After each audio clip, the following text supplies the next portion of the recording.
Rock and roll, the name is famous around the world, but it means different things to different people. To some, it means any popular chart music enjoyed by the young. An opinion expressed in the Billy Joel song, "It's all rock and roll to me." To others, it's synonymous with rock, the very big category of music that descended from rock and roll, a kind of fast dance music that had started to emerge from the Black American subculture in the mid-1950s and had transformed into other things by the late 1960s. It's this original rock and roll that we'll be looking at. Most musicologists will tell you that rock and roll started as far back as the 1920s and 1930s, and indeed YouTube is full of videos claiming to show the first ever rock and roll record. In their day, all of these early rock and roll records would have been called rhythm and blues or race music. In other words, non-religious dance music for black people. So naturally, the most important influences on race music were Afro-American, gospel, jazz, ragtime, and so on. The white contribution at this stage was the instruments, such as piano, saxophone, and trumpet or guitar, which don't exist in African music. In a rigidly segregated society like the southern US, 50 and 100 years ago or more, the music might have stayed in local black communities in Mississippi, Alabama, or Georgia, getting a little airtime on tiny local black radio stations. However, the intense racism of white Southerners and the deep economic crisis of the Depression caused very large numbers of black Southerners to migrate northwards to industrial cities like Chicago, Detroit, or New York. They took their rhythm and blues with them, and when they arrived in these large northern cities, they found radio stations and recording studios everywhere. They also found a large black audience with steady work and a few dollars to spend on records or live music in dance halls. Here in the northern cities, a black musician could make a living. There was another key connection in these cities that was essential to making rock and roll famous and popular. They were ethnically diverse places. People had come to the urban USA from all over the world. Ethnic groups like Jews, Turks, the Lebanese and Armenians combined a certain talent for business with a racial ambiguity.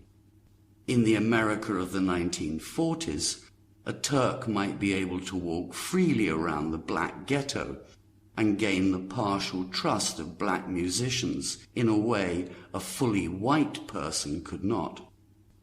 At one and the same time, a Turk would be just white enough to move in the white business world.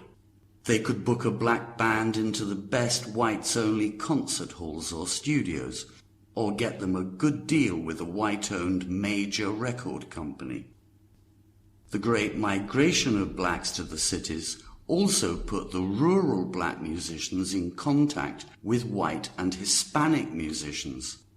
In the 1940s, with internal migration happening so fast, mixed neighborhoods would spring up before the city authorities could zone them as black or white residential areas.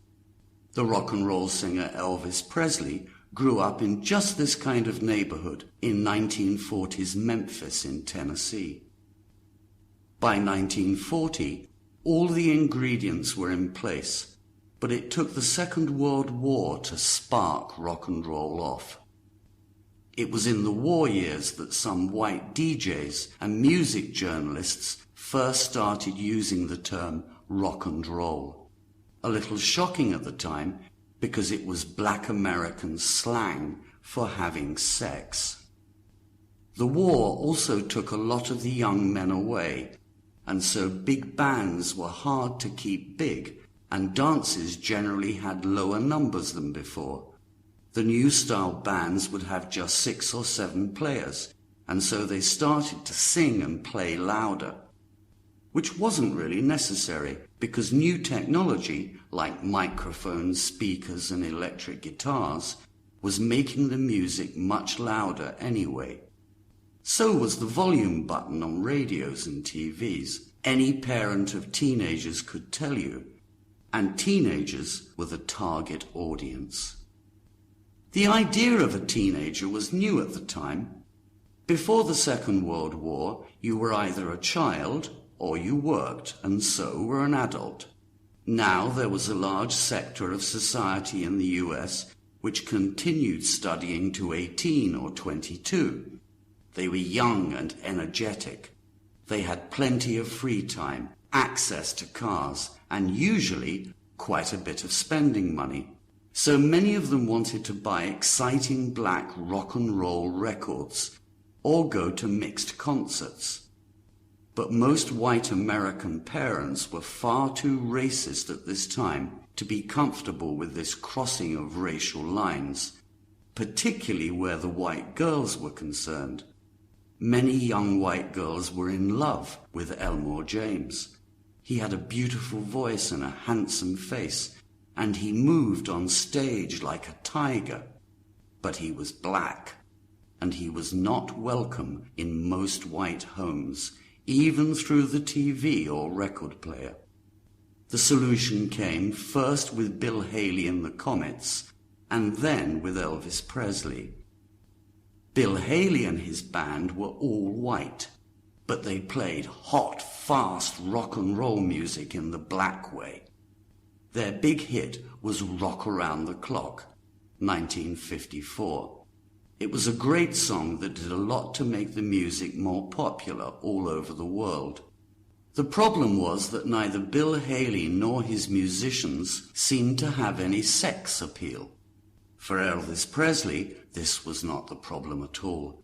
He could sing beautifully, and his years in a racially mixed gospel church as a boy had left him with a very black-sounding singing voice. He also danced on stage like a black man, thrusting his hips at the girls as they screamed in delight. His first single was That's All Right, Mama, a classic Afro blues song.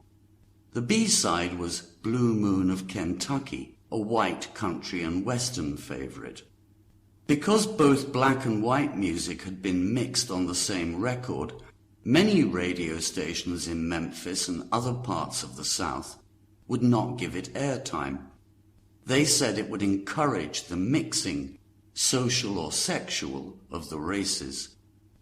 But the times were changing, and the USA was about to go through a violent social revolution in which many businesses and public institutions were legally forced to serve and accept black people. The music, rock and roll, was bringing American youth, black and white, together and helping to unite the new generation. Suddenly, conservative and reactionary America realized that the new sound had become much more than just popular music. Rock and roll came to be seen as subversive to a racially segregated America, and there was a reaction against it in more and more places. Often it was banned from jukeboxes and radio station playlists. Some rock and roll DJs had started to take bribes to play some records more than others. And when the scandal known as payola broke, rock and roll got an even worse reputation. By the early 1960s, the big record companies had taken back control of the pop music scene and were promoting white artists like Bobby Darin and Doris Day, while Frank Sinatra was enjoying a big comeback. However, rock and roll was not dead, and as the 60s grew old and the hair grew long, bands like The Doors, the Rolling Stones, the Beatles, and the Grateful Dead started by covering black rock and roll standards, and then went on to transform this into rock, the music that would dominate the 1970s and generate many fusions and innovations. Rock and roll and its son, rock music, is first and foremost about alienation from society, of fighting against injustice, but above all, of the right to have a good time. This is why it is the defining teenage music. In the words of Danny and the Juniors, rock and roll is here to stay. It will never die.